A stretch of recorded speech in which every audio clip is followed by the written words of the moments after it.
از پیش خودش، بارک الله فیکم، جوانی که از پیش خودش برای حمایت دموکراسی لشکری طاغوت می شود کافر می شود، خودش اگر مسلمان گفت.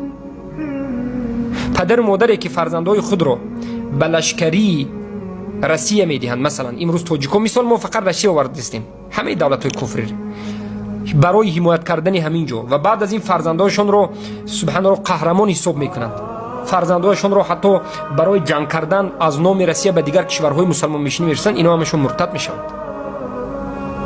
اگر همین کار رو دیده و دانسته کنند. الله المستعان. اگر نفهمیده باشد به اینها فهمانیده میشود. چخیلی که بیان کردیم. البته کسی که به اختیار خودش دیده و دانسته از مسلمان ها میرود، بدون اقامت حجت این کافر است. لشکر طاغوت بدون اقامت حجت کافر است. شرط نیست به این اقامت حجت بکنی. هر کسی که لشکر طاغوت است به اختیار خودش رفته است، این مشرک است و کافر است. انا این در نظر اهل سنت در جماعت است، اما از نظر مدخلی این نمود شرک و کفر وجود ندارد. لشکر طاغوت کافر نیست. اهل سنت در جماعت میگن الذين آمنوا يقاتلون في سبيل الله والذين كفروا يقاتلون في سبيل الطاغوت. آنهایی که ایمان آوردند در سبیل الله، در راه الله می جنگند، و آنهایی که کافر شدند در راه طاغوت می جنگند. پس در راه طاغوت جنگیدن، به طاغوت لشکر شدن، دفاع کردن طاغوت، این کفر اکبر است و کسی که از جوانها، از کلون، از خرد همین کار را میکنه کافر است. این سومین شرک هست که مدخلی ها این شرک را نمیدانند و این شرک را شرک نمیگویند و شما را و فرزندهای شما را به واسطه شرک به جهنم میبرند. چهارمین شرکی که الله المستعان مدخلی ها نمیدانند و مدخلی ها طاغوت پرست برعکس فتوا میدهند، به مانند صوفی ها، به مانند حزبی ها. مدخلی صوفی قبوری حزبی در این شرک همیشه یک رنگ است. میگن که در شرک چی؟ اطاعت. در شرک اطاعت مینیسه ها، پرکرورها، گنرال ها، لشکرهای طاغوتی که کفر هستند، اینها را این طاغوت پرستای مدخلی کفر نمیداند، اینها را کفر نمیداند. کفر دانستن و کافر دانستن یک طرف بیستد. میگه که این بهترین کار است. درایت خدمت بکنید، درایت KGB شوید، درایت مینیسه شوید. همه را گفتید که نشوید، همه را حرام گفتید، همه پرتوفت رفت، درایت به اسلام خدمت کنید. مشرک شده، جهنمی شده، تو به اسلام چگونه خدمت میکنی؟ من مشرک میشوم، بعد از مشرک شدن به بین مشرکین میدرایم، من به اسلام دعوت میکنم. این سخن شیطان است یا سخن کی است؟ الله لعنت بکنه شما کذابین رو که شرک اجازت میدید. انمین از فتوای صوفی های قبوری که امروز در تمام دنیا وجود دارد. فتوای تاجیک صوفی هاش حاجی مرزا طاغوت پرست هم امین است. من میخواهم که جوان ها مینیسه شوند، KGB شوند. فتوای مدخلی تاجیک هم محمد شریف مشرک و برادرش و دیگر از این طاغوت ها KGB مینیسه شوید میگن. یک تا دو دیدیم که خودش مدخلی نمیگوید، سروری هست، حزبی هست در مصر، KGB و مینیسه ها را مشرک نمیگوید، برای که در نزد اونها شرک طاعت وجود ندارد. سبحان الله. پس حزبی های عقیدش همین است و این چنین صوفی هم عقیدش همین است. از همین جد این مدخلی ها شرمندند، اینا طاغوت پرستند، این خوبسا دین شما را نابود میکنند. به همین ها پیرو بشوید، نابود دینتون نابود میشود، ریشه دینتون رو اینا میکنند. کسی که میخواد پیرو بشود فردا روزی قیامت از جماعت اینا میخیزد. الله المستعان.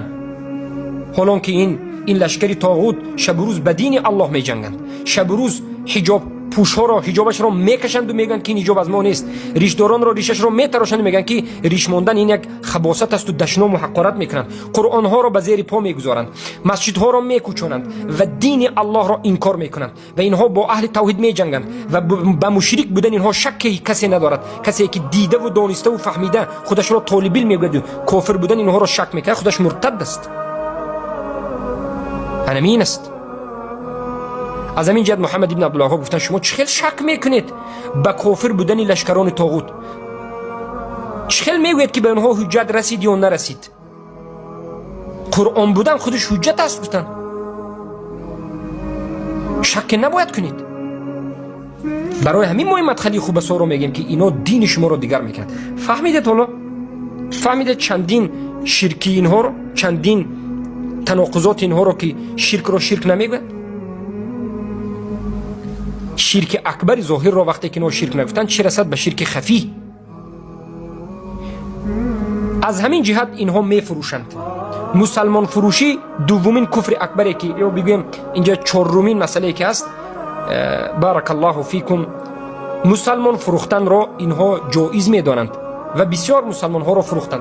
در نظر اهل سنت و جماعت جاسوس شدن در بین مسلمان ها، خودش را یک انسان مسلمان بگوید اما جاسوسی بکند، خبرکشی بکند، به یک دولت دموکراتی مسلمان را فروشد، در حالت میداند که این دولت این حکومت این کشور این مسلمان فروخته اش را میبرد، میزند، لطکوب میکند، دینش را تنقید میکند، مسخره میکند، دینش را رد میکند و بالاخره 20 سال و 15 سال و 10 سال 20 سال تورمش میکند. جاسوس همین را دیده و دانسته خود را نمازخوان گفته، خود را مسلمان گفته، یک مرد مسلمان را میفروشد، مرتد است.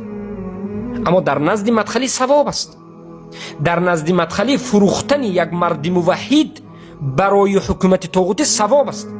در رسی شما ای موحدین وقتی که مدخلی را دیدید احتیاط باشید که این خوبسا شما را میفروشند، برای که از نظر اینها فروختن بد کافر، فروختن اهل سنت این ثواب است. فروختن خوارج میگن، خوارج ما فروخته میگن. خوارج پیامبر گفتن که گجاده بینید کشید، گفتن ما خوارج ها را کشته نمیتوانیم لیکن کافر به میسپاریم بگذار کافر کشد میگن.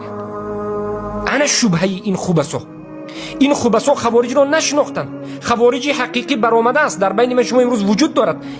این مرجئه ها، این خوبسا خوارج را رد نمیزنند، خوارج حقیقی را کار ندارند. خوارج حقیقی چیزی میگوید اما اهل سنت را اینها میفروشند، جوانهای اهل سنت را میفروشند. میگن این خوارج از فروختن ثواب است. هم در تاجیکستان، هم در روسیه، هم در تمام عالم این خصلت نه فقط خصلت مدخلی ها هست. خوب دقت بدید، این خصلت صوفی قبوری، این خصلت رافضه و این خصلت حزبی لعنت الله علیهم کی این خوبسا چقدر علماها، چقدر طالب علمان، چقدر جوانهای اهل توحید فروختند و کشتند. چقدر علما رو سرش رو به همین فتواهای فروختنشان زنانیدند. الله المستعان.